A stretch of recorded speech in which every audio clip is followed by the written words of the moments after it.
আমি প্রফেসর সুপ্রিয় সরকার, বিভাগীয় প্রধান, বক্ষ department, college of medicine, Sharad Dutta hospital. আজকে আমরা সিওপিডির উপর আলোচনা করব। সিওপিডি জিনিসটা কি? সিওপিডি একটা ইংলিশ টার্ম, এর পুরোটা হচ্ছে ক্রনিক অবস্ট্রাকটিভ পালমোনারি ডিজিজ। কিন্তু এই নামে তো কেউ বলে না। সিওপিডি টার্মটা এখন ফেমাস হয়েছে, কিন্তু সাধারণ লোকেরা যেটা বলে ক্রনিক ব্রঙ্কাইটিস হয়েছে, ব্রঙ্কাইটিস নামে জিনিসটা বিখ্যাত। আগে যেটা ডেফিনেশন ছিল, যদি কারো কফ হয় মাসের মধ্যে বেশিরভাগ দিন এবং যদি পরপর 3 মাস এবং পরপর 2 বছর যদি হয়, কফটা যদি থাকে, তখন তাকে ক্রনিক ব্রঙ্কাইটিস বলা হয়। কিন্তু ক্রনিক ব্রঙ্কাইটিস এটা হচ্ছে ডেফিনেশন। সুতরাং আপনারা সাধারণ লোকেরা যদি দেখেন কাশি হচ্ছে, কাশির সঙ্গে কফ বেরোচ্ছে, সেটা বেশিরভাগ দিনই হচ্ছে মাসে, এরকম পরপর 2 বছর হচ্ছে, তাহলে তখন আপনার বুঝবেন যে আমার সিওপিডি হয়ে গেছে। এবার সিওপিডির মধ্যে দুটো ভাগ আছে।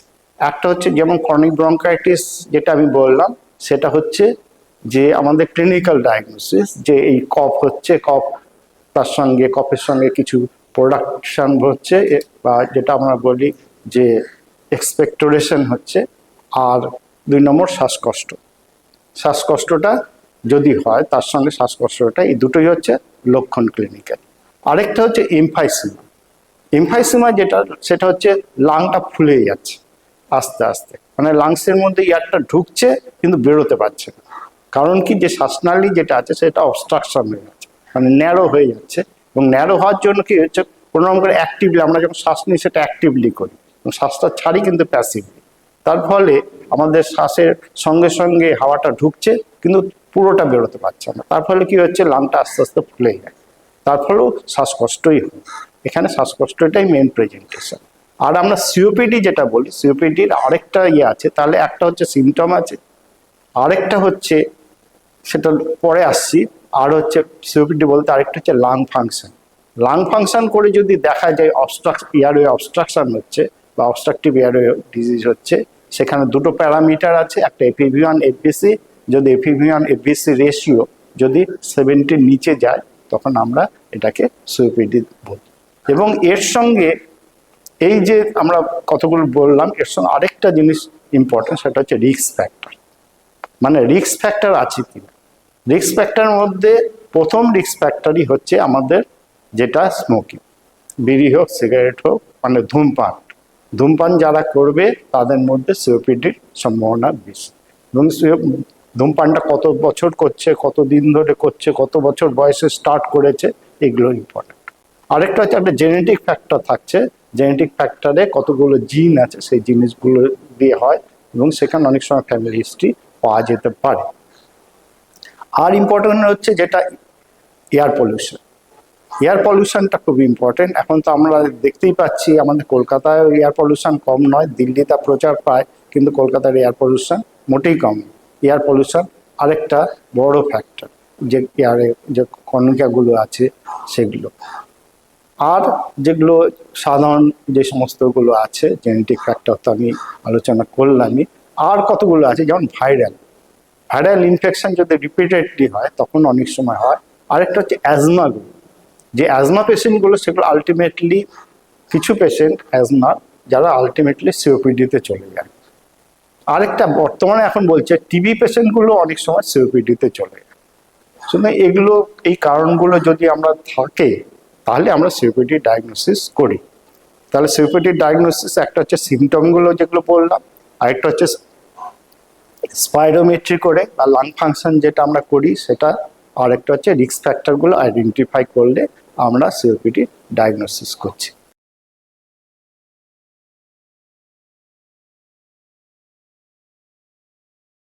এবার সিওপিডি ডায়াগনোসিসের ইনভেস্টিগেশন বলতে যেটা আমরা বলছি, যে যেটা স্পাইরোমেট্রিটা করতেই হবে, একটা বুকের এক্সরে করতে হবে, লাংটা কতটা ফুলেছে না ফুলেছে এটা দেখার জন্য। অনেক সময় HRCT, এখানে কন্ট্রাস্ট না দিয়ে খালি স্ক্যানটা করা হয়, এবং কার্ডগুলো একটু ন্যারো কাট দেওয়া হয়, যাতে লাং প্যারেনকাইমাটা, লাংটা কতটা প্রবলেম হয়েছে সেটা বোঝা যায়। ঠিক আছে। এর সঙ্গে আমরা যে সমস্তগুলো আছে, টিবি সবসময় এক্সক্লুড করতে হবে। কাপ যদি মোর দ্যান 2 উইকস হয়, তখন আমাদের টিবিটা এক্সক্লুড করতে হবে। আর যদি দেখা যায় এই কাপটার মধ্যে কিছু চেঞ্জ দেখা যাচ্ছে বা কিছু, সেই জন্য এক্সরেটা দরকার। কারণ সিওপিডি যাদের আছে তারা কিন্তু মোটামুটি 2 to 3 times more prone to develop lung cancer. যদি আমরা স্মোকিংয়ের ফ্যাক্টরটাকে বাদও দিই, দিয়ে ক্যালকুলেট করি, সিওপিডি পেশেন্ট পার্টিকুলারলি এমফাইসেমা যাদের আছে তাদের মধ্যে লাং ক্যান্সারের প্রবণতা অনেক বেশি। ঠিক আছে, এবার আমরা ইনভেস্টিগেশনের মধ্যে এগুলো করবো যেগুলো বলেছি, তার মধ্যে সবচেয়ে ইম্পর্টেন্ট হচ্ছে স্পাইরোমেট্রি। স্পাইরোমেট্রি করলে তার ডায়াগনোসিসটা হবে। এবার দেখা যাচ্ছে অনেক শ্বাসকষ্ট যাদের আছে, আমাদের কাছে তো সবসময় আর্লি স্টেজে আসে না। কেন আসে না সেটাও বলে দিই। সেটা হচ্ছে প্রথমে যখন যে স্মোকার, যে ধূমপান করে, তার একটু কাশি হয়, তখন সে কি করে, আমরা এটা ইয়ের জন্য ধূমপানের কাছে আমরা বলি কাপ, স্মোকার্স কাপ বলে এটাকে ইগনোর করা হয়। তারপরে আস্তে আস্তে ওটা বাড়তে থাকে, শ্বাসকষ্টটা বাড়ে, তখন কি করে সে নিজের লাইফস্টাইল মডিফিকেশন করে। আগে ধরুন রিক্সা চালাতো, এখন গিয়ে চায়ের দোকানের বাসন ধুচ্ছে, এইরকম নিজেকে অ্যাডজাস্ট করে।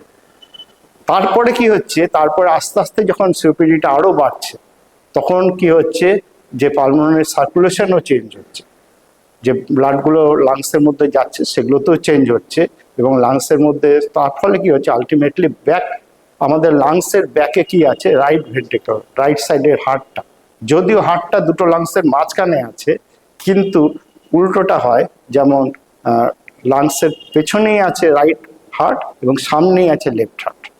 সুতরাং যখনই লাংসের মধ্যে কোনো প্রবলেম হয়, রাইট হার্ট এফেক্ট করে, তার ফলে আস্তে আস্তে রাইট হার্ট ফেলিওর হয়। তখন কি হয়, মুখ ফুলে যায়, পা ফুলে যায়, এই সমস্তগুলো হয়, লিভারটা একটু বড় হয়, তখন সবাই ভাবে যে এটা হার্টেরই অসুখ প্রাইমারিলি, তখন অনেক সময় কার্ডিওলজিস্টের কাছে যায়। তার ফলে কি হচ্ছে, সিওপিডি পেশেন্টগুলো আমাদের কাছে অনেক পরে আসে, এবং আমরা যখন আমাদের কাছে যখন আসে সিওপিডিগুলো, সেগুলো 3-4 স্টেজে চলে যায়। এবার সিওপিডি পেশেন্ট আমরা প্রথমেই যখনই আসবে তখন তার টেস্টগুলো করে নেওয়া হয়। আরেকটা টেস্ট বলতে বাদ গেছে, যখন খুব অ্যাডভান্স স্টেজ যাকে ভর্তি করা হচ্ছে তাদের আরেকটা জিনিস করা হয়, সেটা হচ্ছে আর্টেরিয়াল ব্লাড গ্যাস, মানে বডির অক্সিজেন কত আছে আর কার্বন ডাইঅক্সাইড কতটা বের করতে পারছে, আর পিএইচ, ব্লাডের যে অ্যাসিড না বেস, সেটাকে দেখা হয়। এবং এইটার আগে আমরা এখন ছোট্ট একটা ইনস্ট্রুমেন্ট বেরিয়েছে, পালস অক্সিমিটার, সবাই জানে, করোনার সময় সবাই এটা খুব মানে ইউজ করেছে। সেটা হচ্ছে ওটার হাতের মধ্যে দিলেই আমাদের বডির অক্সিজেন কত আছে, ওটা হচ্ছে স্যাচুরেশন অফ অক্সিজেন, সেটা দেখা যায়। যদি আমরা স্যাচুরেশন অফ অক্সিজেন সিওপিডি পেশেন্টে মোটামুটি 88 to 92 এর মধ্যে রাখার চেষ্টা করি, মানে বেশি দেখে লাভ নেই, কিন্তু আবার 88-এর যখন নিচে চলে যাবে তখন কিন্তু তাকে সাপ্লিমেন্টারি অক্সিজেন দিতে হবে। সুতরাং এটা ডায়াগনোসিসে যেমন হেল্প করে, সেরকম ট্রিটমেন্টের জন্য হেল্প করে আর্টেরিয়াল ব্লাড গ্যাস। আর তো যেটা আছে, কফে অনেক সময় ইনফেকশনটা খুব বেশি হয় সিওপিডি পেশেন্ট, এই যে সেই জন্য অনেক সময় বেড়ে যায় ইনফেকশনের জন্য। সেই ইনফেকশন মেনলি ভাইরাল, কিছু ব্যাকটেরিয়াল হয়, সেই জন্য আমরা সবসময় ইনফ্লুয়েঞ্জা ভ্যাকসিন দিই, যাতে কিছুটা ভাইরাল ইনফেকশনগুলো কম করা যায়, এটা প্রতি বছর দিতে হয়। আর একটা নিউমোকক্কাল ভ্যাকসিন আছে, দু ধরনের নিউমোকক্কাল ভ্যাকসিন আছে, 1323 আরও আসছে, সেগুলো একবার দিলেই হয়, যাতে নিউমোনিয়াটা প্রিভেন্ট করা যায়। কারণ নিউমোনিয়া হলেই সিওপিডির লক্ষণগুলো অনেক বেড়ে যাবে, শ্বাসকষ্ট বেড়ে যাবে, তখন তাদের ভর্তি করতে হবে, অ্যাডমিশন। সো আমরা সিওপিডির ট্রিটমেন্টটা মেইনলি আউটডোর থেকে করি। আউটডোরে ট্রিটমেন্ট কি আছে, প্রথমেই পেশেন্টকে আমরা ইনসিস্ট করি যে আপনি স্মোকিংটা ছেড়ে, কিন্তু স্মোকিং ছাড়াটা অত সহজ ব্যাপার নয়।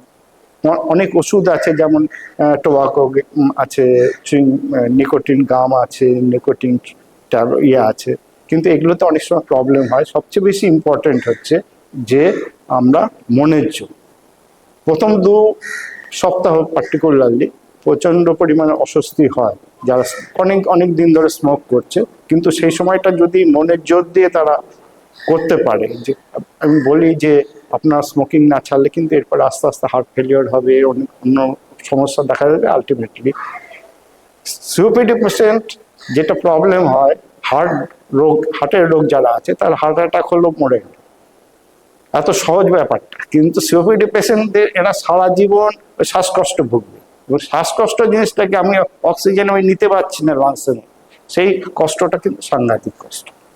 সুতরাং সবসময় এই শ্বাসকষ্ট যাতে না হয়, মানে এটা খুব, সুতরাং সবাইকে অ্যাডভাইস করতে হবে যে আপনি যদি ধূমপান শুরু না করে থাকেন, ধূমপান শুরু করবেন না দরকার। আর যদি যারা করে থাকেন তারা ইমিডিয়েটলি বন্ধ করে দিন। যদি একদমই না পারেন অন্তত একটা দুটোর মধ্যে রাখুন। ঠিক আছে, এটা হচ্ছে প্রথম চিকিৎসা। দ্বিতীয় চিকিৎসা, যদি ইনফেকশন থাকে সেখানে আমরা অ্যান্টিবায়োটিক দিই, যে সে প্রয়োজন মতো যা অ্যান্টিবায়োটিক দেওয়া। আর হচ্ছে আমাদের যে শ্বাসনালীগুলো যেগুলো আপনার সংকুচিত হয়ে গেছে সেগুলোকে কিছুটা ডায়লট করতে, তার ফলে আমরা ইনহেলারের মধ্যে আমরা ইউজুয়ালি 3 ধরনের ওষুধ থাকে। একটা হচ্ছে যে বিটা অ্যাগনিস্ট, মানে বিটা ব্লক, বিটা একটা রিসেপ্টর থাকে লাংসের মধ্যে, সেটাকে যারা ফেসিলিটেট করে, অ্যাগনিস্ট কথাটা মানে সেরকম এক ধরনের দিই, যেমন সালবুটামল, টার্বুটালিন, সালমেটরল, এগুলো লং টার্ম, এগুলো ইউজ করা হচ্ছে, ফরমোটেরল। আর 2 নম্বর হচ্ছে যে কোলিনার্জিক রিসেপ্টর, তার অপোজিট যারা, যেমন টাইট্রোপিয়াম, অ্যাট্রোপিয়াম, এগুলো দেওয়া হয়। আর 3 নম্বর যেটা আছে সেটা হচ্ছে স্টেরয়েড ইনহেলার। তো আমরা অনেক সময় প্রথমে আমাদের চয়েস যে বিটা অ্যাগনিস্ট, আর দুটোই long term beta against and long term যদি অ্যান্টিকোলিনার্জিক দেওয়া হয়, দুটো কম্বিনেশন করা হয়, সেটা হচ্ছে সবসময় বেটার। তারপরেও যদি লাগে কিছু কিছু ক্ষেত্রে, সেখানে আমরা তার সঙ্গে স্টেরয়েড, সেটাকে বলে ট্রিপল থেরাপি। একটা হচ্ছে ডুয়াল থেরাপি, তার সঙ্গে যদি স্টেরয়েডটা অ্যাড করে দিই তখন এটা হচ্ছে ট্রিপল থেরাপি। ঠিক আছে, সাধারণত ওরাল স্টেরয়েডের খুব একটা রোল নেই, কিন্তু যারা ভর্তি হয়, হসপিটালে ভর্তি হয়, তখন তাদেরকে একটা শর্ট টার্ম স্টেরয়েড দেওয়া হয়।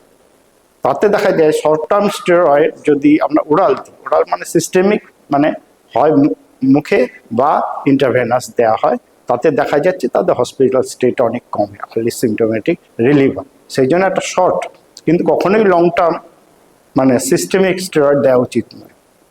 ঠিক আছে, এবার আমরা কেন ইনহেল রুটে দিচ্ছি? ইনহেল রুটে অনেকে এই ওষুধগুলো তো ট্যাবলেট হিসাবে অ্যাভেলেবল।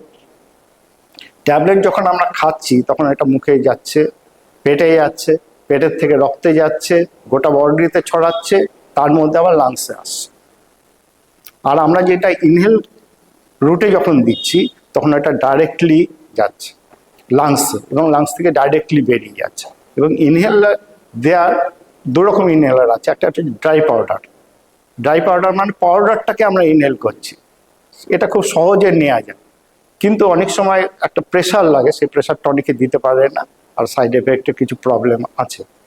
আর আরেকটা হচ্ছে আমরা মিটার ডোজ ইনহেলার, যেটা পাপ বলি আমরা, সে পাপটা দেওয়া হয়। পাপের সঙ্গে আমরা সবসময় একটা স্পেসার ইউজ করি, মানে একটা চুঙির মতো জিনিস ইউজ করি, যাতে জিনিসটা ফ্যারিংসে বা গলার মধ্যে ডিপোজিশন কম হয়। কারণ ফ্যারিংসে যেটুকু ডিপোজিট হবে সেটাই সিস্টেমিক সার্কুলেশনে যাবে, তার জন্য সাইড এফেক্টগুলো হয়। সেই জন্য আমরা সবসময় স্টেরয়েড হোক বা অন্য ইনহেলারগুলো হোক, সেগুলো আমরা সবসময় মিটার ডোজ ইনহেলার রুটে দিই, তার সঙ্গে একটা চোঙ ব্যবহার করি বা স্পেসার ব্যবহার করি, যাতে সাইড এফেক্টগুলো কম হয়। এবার অনেকেই বলে এটা কি হ্যাবিট তৈরি করে ফেলে ইত্যাদি। হ্যাবিটের কোনো ব্যাপার নেই, এটা নেশার জাতীয় কোনো ব্যাপার নেই। যখন আপনার অসুখ যেরকম ডিমান্ড করবে সেরকম আপনাকে দিতে হবে। যদি অসুখ দেখেন অনেক ভালো হয়ে গেছে তখন না দিলেও চলবে। আর অসুখ যদি বেশি থাকে, হ্যাঁ, অসুখ যদি বাড়ে তখন ডোজও বাড়াতে হবে। সুতরাং এটার সঙ্গে হ্যাবিটের কোনো, কিন্তু আপনার অসুখ যেটা ডিমান্ড করছে সেটাই দিতে হবে। সাধারণত আমরা ইনহেলার রুটগুলো যেগুলো দিই, অ্যাজমা বা সিওপিডি, সেখানে রোগটা অনেক দিনের ট্রিটমেন্ট ডিমান্ড করে, এবং অনেক দিনের ট্রিটমেন্ট যখন ডিমান্ড করছে তখন যাতে সাইড এফেক্ট না হয় তার জন্যই ইনহেলার রুটে দেওয়া হয়। এবং এটা অনেক বোঝাতে হয়, এখন অনেক পেশেন্টরা বুঝেছে, কারণ দেখছে ইনহেলার রুটে যখনই নিচ্ছি আমি অনেক বেশি লাভ পাচ্ছি। আর কিছু ট্যাবলেট আছে, যেমন থিওফাইলিন, টেরিফাইলিন নামের ট্যাবলেটটা। কারণ টেরিফাইলিন প্রবলেম হচ্ছে একটু সাইড এফেক্ট বেশি, সেই জন্য আমরা ফার্স্ট লাইন হিসেবে ওটা কখনোই ইউজ করি না। যদি দেখা যায় এই ট্রিটমেন্টগুলো ফেল করছে তখন আমরা টেরিফাইলিন বহু পুরনো, যখন ইনহেলার বা এই সমস্তগুলো ছিল না তখন টেরিফাইলিন ছিল, তখন আমরা প্রত্যেকটা পেশেন্টে ইউজ করতাম। কিন্তু এখন আমরা যদি দেখা যায় যে ফার্স্ট লাইন ড্রাগগুলো যেগুলো ইনহেলার আছে সেগুলোতে পুরোটা কাজ হচ্ছে না, তখন একটা শর্ট টার্ম বা কিছু ডিউরেশনের জন্য ডেরিফেলিং জাতীয় ওষুধগুলো দিই। আরেকটা হচ্ছে আমরা ভ্যাকসিনের কথা তো আগেই বললাম, ভ্যাকসিন দিতেই হবে এই পেশেন্টগুলোকে। আর অনেক সময় যে কফটা বেরিয়ে যেতে অসুবিধা হয়, সেই জন্য কিছু মিউকোলাইটিক দেওয়া হবে। আর স্টিম ইনহেলেশন সবসময় ভালো। স্টিম ইনহেল করলে মিউকাসগুলো যেগুলো শক্ত হয়ে আটকে আছে সেগুলো অনেক সময় বেরিয়ে যায়, তাতে পেশেন্টের অনেক সিমটোম্যাটিক রিলিফ হয়। এবার সার্জারি কোনো রোল আছে, কিছু কিছু ক্ষেত্রে সার্জারির রোল আছে, ঠিক আছে। তার মধ্যে আলটিমেটলি শেষ স্টেজে লাং ট্রান্সপ্লান্টেশন একটা আছে, কিন্তু তার আগের স্টেজে ধরুন একটা বড় একটা বুলা হয়ে আছে, মানে লাঙে একটা এয়ার ট্র্যাপড হয়ে আছে, সেটাকে আমরা রিমুভ করতে পারি। আর যেই জায়গাটায় এটা কিন্তু দেখা যাচ্ছে যে এই অঞ্চলটা বেশি এফেক্টেড, সেই অঞ্চলটাকে আমরা কিছু ব্রঙ্কোস্কোপ করে তার মধ্যে দিয়ে কিছু কয়েল বা কিছু দিয়ে আমরা ওই জায়গাটাকে কোলাপস করে দিতে পারি, যাতে অন্য লাংগুলো ভালো মতো কাজ করবে। যেখানে এয়ারটা জমে আছে সেটাকে যে অন্য পার্শ্ববর্তী নর্মাল লাংসটাকেও আপনার প্রেশার দিচ্ছে, তারপরে সেগুলো কাজ করতে পারছে না, তাহলে ওই জায়গাটা যদি আমরা চুষে দিতে পারি, সেটা একটা সার্জারি করে রিমুভ করা যেতে পারে, বা ভিতর দিয়ে কোনো একটা ভাল্ব দিয়ে ওই জায়গাটাকে যদি চুষে দেওয়া যায়, সেটাও রিলিভ করতে পারে। আর কিছু পেশেন্টে, ঠিক আছে, নেবুলাইজ রুট মানে অটোমেটিক্যালি ভেপার হয়ে বেরোচ্ছে এক মেশিন দিয়ে, সেটা পেশেন্ট যখন শ্বাস নিচ্ছে সে তার সঙ্গে সঙ্গে চলে যাচ্ছে, মানে পেশেন্টে কোনো এফোর্ট করতে হচ্ছে, সেটা আমরা করতে পারি। এবারে এই নেবুলাইজার, বাইপ্যাপ মেশিন এবং অক্সিজেন, এই তিনটা আমরা অনেক সময় বাড়িতেও দিই। যে পেশেন্ট সবসময় এগুলো বাড়িতেও যদি আমরা দিই, তাহলে ওই হসপিটাল অ্যাডমিশনটা বারবার প্রিভেন্ট হয়। তারপর খরচটা অনেক কম হয়, প্রথমে একটা ইনিশিয়াল একটা খরচটা হয়, কিন্তু তারপরে আরেকটা ব্যাপার যেটা বলি লাস্টে, যেটা বলা যে সিওপিডিটা কিন্তু একটা রোগ নয়। এই রোগটা যখনই থাকবে অন্য অর্গানের অসুখগুলো, যেমন হার্টটা কিন্তু এফেক্ট করবে।